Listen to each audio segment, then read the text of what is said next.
Welcome back to our channel education express live with education চ্যানেলে আপনাদের সকলকে স্বাগত। আপনারা কিন্তু থাম্বনেল জায়গায় বুঝতে পারছেন WBSSC গ্রুপ সি গ্রুপ ডির যে রেজাল্ট আপডেট, সেই রেজাল্ট আপডেট নিয়ে কিন্তু আজকে গুরুত্বপূর্ণ একটা আপডেট হতে চলেছে। অর্থাৎ এই যে WBSSC গ্রুপ সির রেজাল্ট কিন্তু পিছিয়ে যেতে চলেছে এবং তারই সাথে সাথে কিন্তু নিয়োগ প্রক্রিয়া অনেকটাই পিছিয়ে গেল।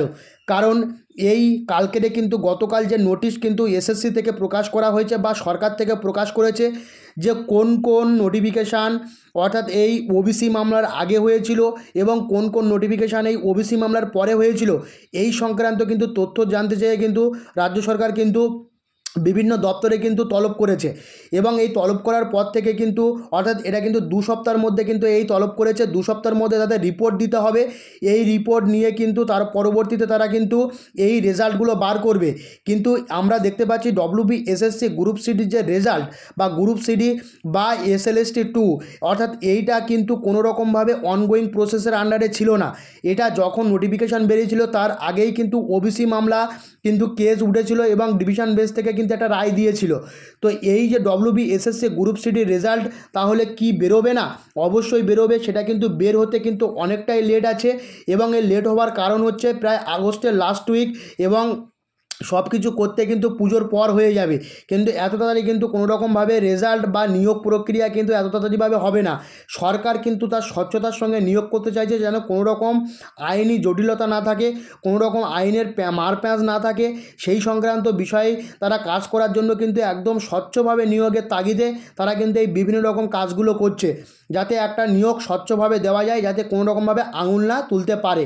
তো আমরা দেখতে পাচ্ছি 7% কিন্তু নিয়োগ হতে চলেছে।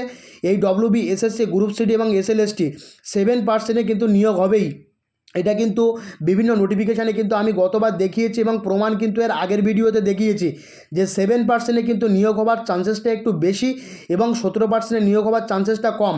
এই 17% নিয়োগ কিন্তু প্রাইমারি, পুলিশ, এছাড়া কিন্তু যেগুলো আগে রিক্রুটমেন্ট ছিল বা WBCS বলুন বা মিসলেনিয়াস বলুন, এগুলোর ক্ষেত্রে কিন্তু 17% হবে। কিন্তু WBSSC গ্রুপ সিডির ক্ষেত্রে কিন্তু 7% হচ্ছে। এটা আপনারা লিখে রাখুন। এবং আগস্টের লাস্ট উইক, এই আগস্টের লাস্ট উইকের দিকে কিন্তু এই রেজাল্ট আসার সম্ভাবনা আছে।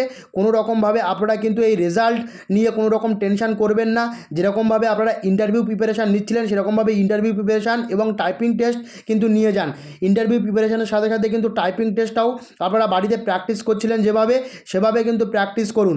এখানে কিন্তু কোনো রকমভাবে আপনারা কিন্তু প্র্যাকটিস যদি ভুলে যান তাহলে কিন্তু কোনো রকমভাবে আপনারা কিন্তু টাইপিং টেস্টের পরবর্তী যে ইন্টারভিউ প্রিপারেশান, সেই ইন্টারভিউ প্রিপারেশানে কিন্তু পৌঁছাতে পারবেন না। এটা হচ্ছে সবথেকে বড় একটা কথা। এবং ইন্টারভিউ প্রিপারেশান কীভাবে নেবেন সেটা কিন্তু আপনারা প্রত্যেকে অলরেডি স্টার্ট করে দিয়েছেন। যারা ভালো মার্কস পেয়েছেন তারা কিন্তু অলরেডি স্টার্ট করে দিয়েছেন। আপনারা জানেন। এছাড়া কাট অফ কত যাবে, কাট অফটা আমি একটু পরে আসছি। কিন্তু এই 7% নিয়োগ কিন্তু হতে চলেছে। ওবিসি 17% না 7% হবে সেটার প্রমাণ কিন্তু এর আগের ভিডিওতে আমি দেখিয়েছি। তো ওবিসি কিন্তু আপনাদের কিন্তু আমি বলে দিলাম যে 7% কিন্তু এই WBSSC গ্রুপ সিডির যে নিয়োগ, সেই নিয়োগ কিন্তু 7% হবে। এছাড়া যে SLST 2 সেক্ষেত্রেও কিন্তু 7% হবে। তো এর পরবর্তীতে আমরা দেখব যে কাট অফ এবং এই কাট অফ কত যাবে এবং কোন কাট অফের মধ্যে আপনি আছেন। এই কাট অফ থাকলে কিন্তু আপনি কিন্তু পরীক্ষার জন্য প্রস্তুতি নিতে পারেন। সেই কাট অফগুলো নিয়ে আলোচনা করব। এবং ওবিসি কিন্তু বাদ যেতে চলেছে। ওবিসি AB যে গ্রুপ, সেই গ্রুপ কিন্তু কোনোভাবেই থাকবে না। সেখানে কিন্তু অনলি ফর ওবিসি, যেটা 7% নিয়োগ হওয়ার সম্ভাবনা কিন্তু অতিরিক্তভাবে রয়ে গেছে। এবং যে সমস্ত প্রার্থী প্রার্থীরা আছেন, সেই প্রার্থীর কিন্তু কত হতে পারে কাট অফ।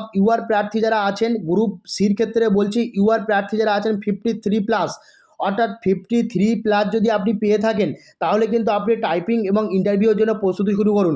অবশ্যই টাইপিংটা। এরপরে কিন্তু ওবিসি প্রার্থীদের ক্ষেত্রে কিন্তু কোনো রকমভাবে আপনাকে পেতে হবে 52 বা 52+। 52+ যদি পেয়ে থাকেন তাহলে কিন্তু ওবিসি প্রার্থী হিসাবে 7% হিসাবে বলছি, ওবিসি হিসাবে কিন্তু আপনি কিন্তু এখানে কিন্তু 52 যদি পেয়ে থাকেন টাইপিং টেস্টের জন্য প্রস্তুতি নিন। প্রার্থীদের ক্ষেত্রে কিন্তু 50+ যদি আপনি পেয়ে থাকেন অবশ্যই প্রস্তুতি নিন।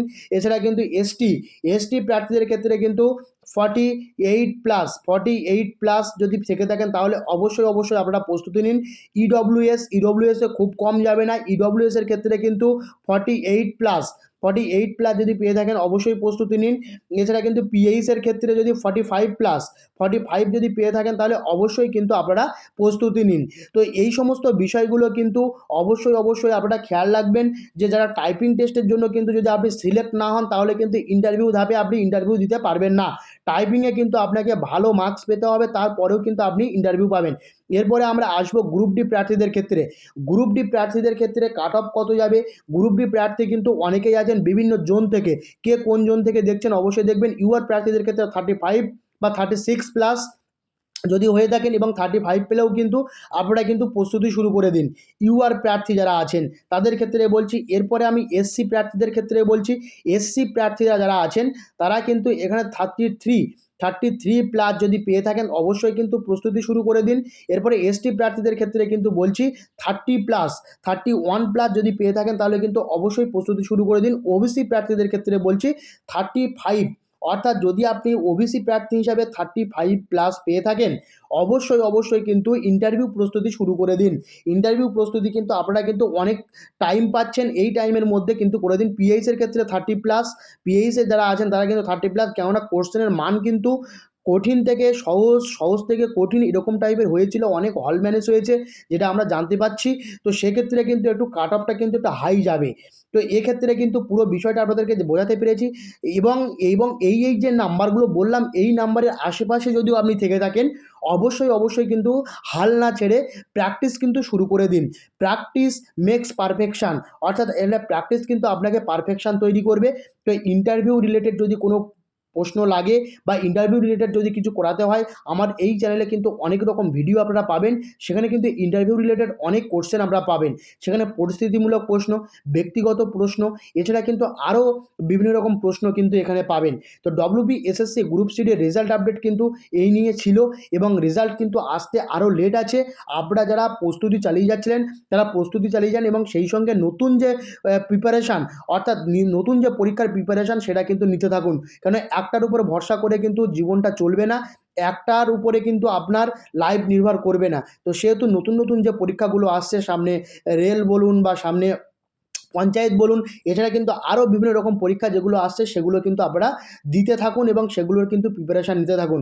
এই ডব্লিউবিএসএসসি গ্রুপ সিডির উপর নির্ভর করে কিন্তু আপনি আপনার লাইফটাকে নষ্ট করবেন না, কেননা এটা কিন্তু সম্পূর্ণভাবে সরকারের উপর নিয়ন্ত্রণাধীন। এটা কিন্তু সরকার চাইলে স্বচ্ছতা হবে, নাহলে স্বচ্ছতা হবে না। তো আপনারা জানেন যে গতকাল কিন্তু সেই অর্ডারটা কিন্তু মহামান্য বিচারপতি অমৃতা সিনহা ম্যাডাম কিন্তু দিয়েছেন। তিনি বলেছেন যে সম্পূর্ণ নিয়োগ প্রক্রিয়া আইনি জটিলতা যাতে না থাকে সেদিকেও কিন্তু সরকারকে লক্ষ্য রাখতে বলেছেন। তো সরকার চাইছে সদিচ্ছার মধ্য দিয়ে এই নিয়োগটা করার। তো আশা করি পুরো বিষয়টা আপনাদের কাছে ক্লিয়ার হয়েছে। যদি কোনো কিছু জানার থাকে অবশ্যই কিন্তু কমেন্ট বক্সে কমেন্ট করবেন। আর হ্যাঁ, যদি ভিডিওটি ভালো লেগে থাকে অবশ্যই কিন্তু এটা লাইক দিয়ে যাবেন। আর যদি চ্যানেলে নতুন হয়ে থাকেন চ্যানেলটিকে সাবস্ক্রাইব করে পাশে থাকা বেল আইকনটি প্রেস করে রাখবেন যাতে এরকম নতুন ভিডিওর তথ্য আপনাদের সামনে প্রথমেই চলে আসে। তো আজ এই পর্যন্ত, পরবর্তী কোনো ভিডিওতে আপনাদের সঙ্গে আবার দেখা হচ্ছে।